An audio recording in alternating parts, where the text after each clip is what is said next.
I'll tell you my story. I remember the smell of blood in Jerusalem.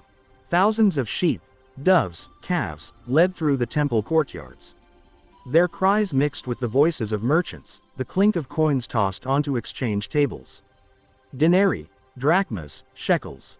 Money from across the empire flowed into this city. I was a young man back then. Confident. I knew I served God. And now, I sit in a dark cell in Rome and write you this letter. Shackles chafe my wrists. But I have to tell you this. I have to tell you how a man who was so sure of himself learned he didn't know a thing.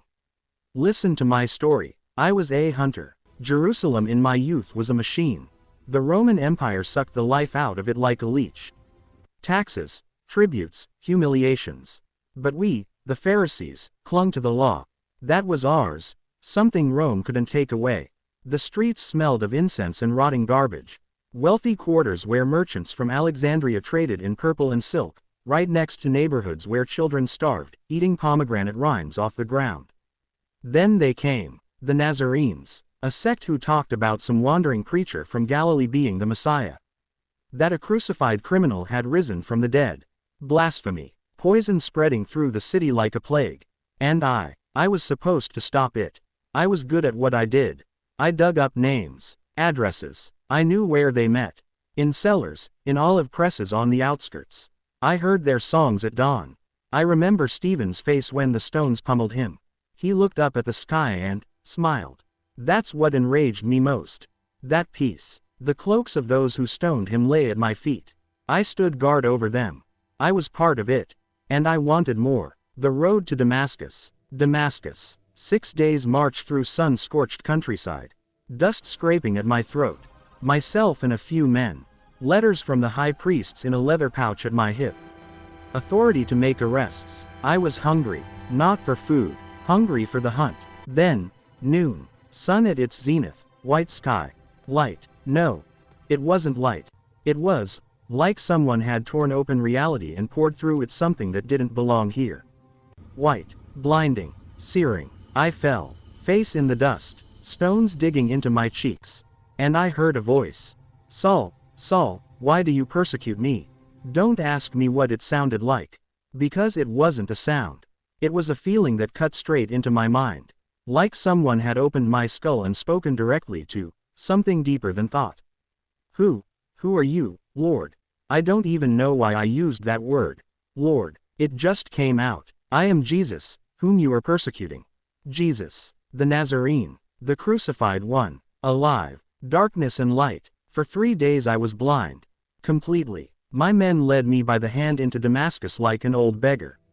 I didn't eat. I didn't drink. I sat in darkness and everything fell apart. Every certainty. Every belief. Stephen. His face as he died. The families I'd torn apart. The children I'd orphaned. I thought I served God, but I'd killed his people.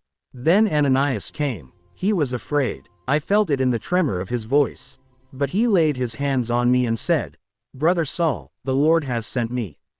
Brother. This man called me brother. Me, the one who'd come to chain his friends. And suddenly, I could see, building up, what came after. It wasn't an easy road. Corinth, a city full of rich merchants and cheap slaves.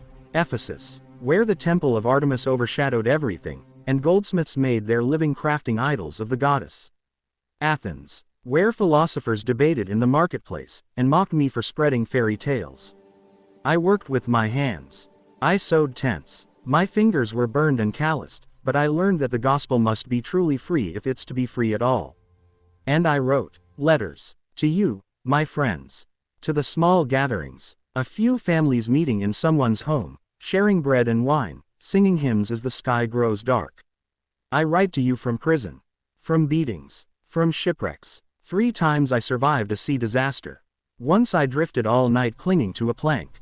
But you see, none of that matters anymore. Because that day on the road to Damascus, that was a meeting.